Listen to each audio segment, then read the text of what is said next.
Tagliwanag sa ating lahat. Ako nga po pala ay si Ginoong Ingrid Gonzales Sicario nagmula sa Central Bicol State University sa Campus. May natutunan po ba kayo sa dalawang unang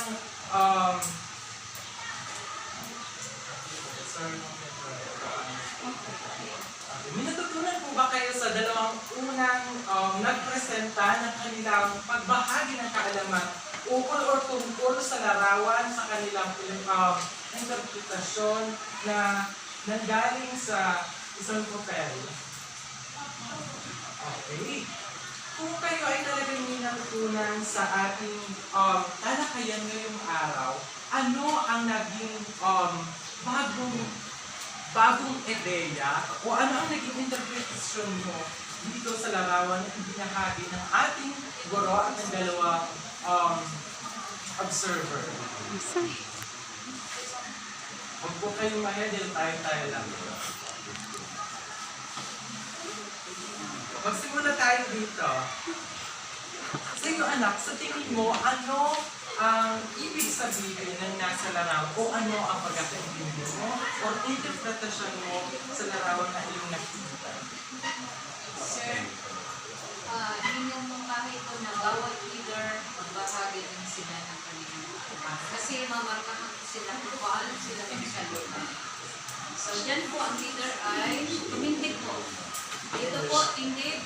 Dito, tindig. Dyan po. So, ihanda po ang sarili para sa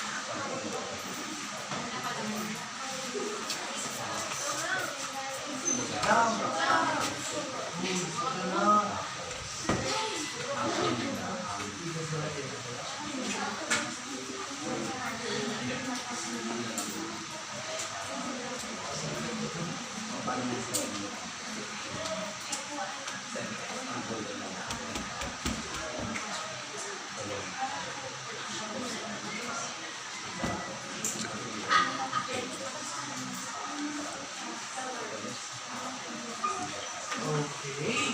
Dito sa bandang ito, ang kanyang interpretasyon daw ang pagbabasa o ang improvement ay isang proseso. Dumako naman tayo dito sa pangalawang grupo. Ilan na ba?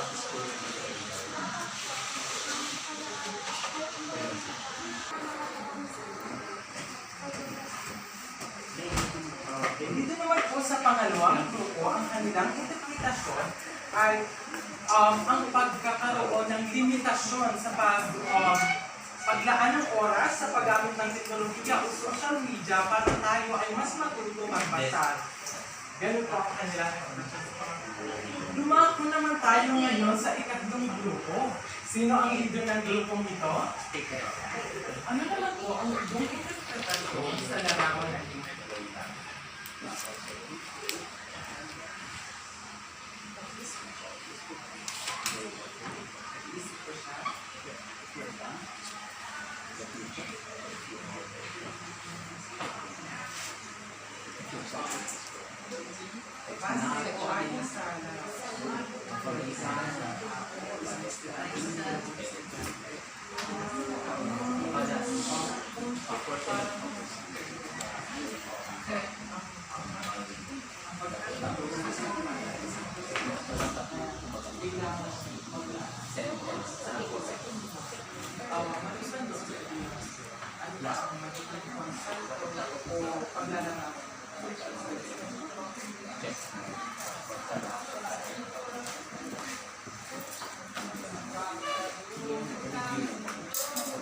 Babalikan natin ang pangatlong grupo. Dumako tayo ngayon sa huling grupo. Ano po ang iyo? Okay. Nasaan ang leader ng ikahuling grupo? Ulitin ang katanungan. Ano ang iyong interpretasyon ayon sa larawan na iyong nakikita?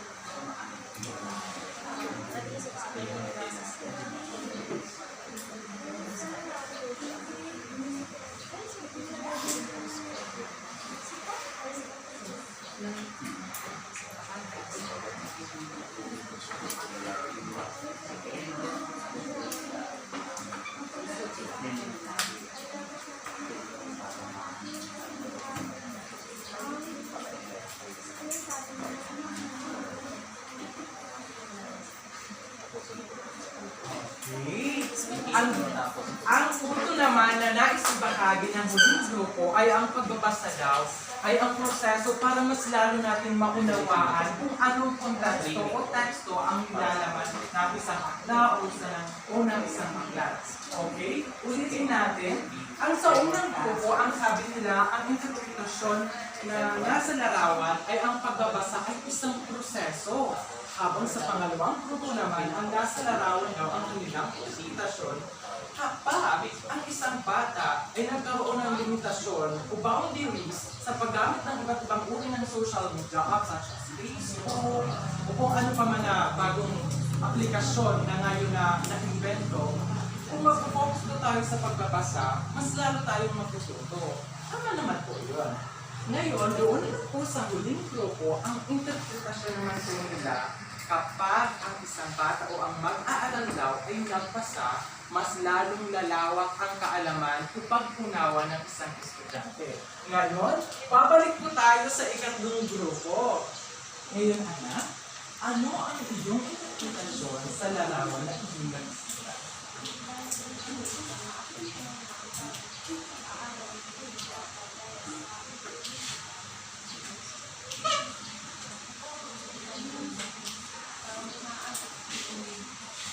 Okay. Ayon naman po sa ikatlong grupo, ang interpretasyon nila sa larawan ay dahil daw sa influensya ng social media, mas lalo daw nagkakaroon ng addiction ang mga kabataan ngayon. Instead na magbasa ng mga aklat, kumbaga mga literary piece na tinatawag ngayon sa modernong panahon, ay mas na iinganyo sila na mas yakapin ang mas modernong paraan, which is ang influensya ng teknolohiya, social media. Lalong-lalo na ngayon, sabi nga kanina ni Miss Len, nagtanong siya, lahat ba kayo may Facebook account or ni Miss Jonathan, at lahat kayo nagtaas ng kamay. Ngayon,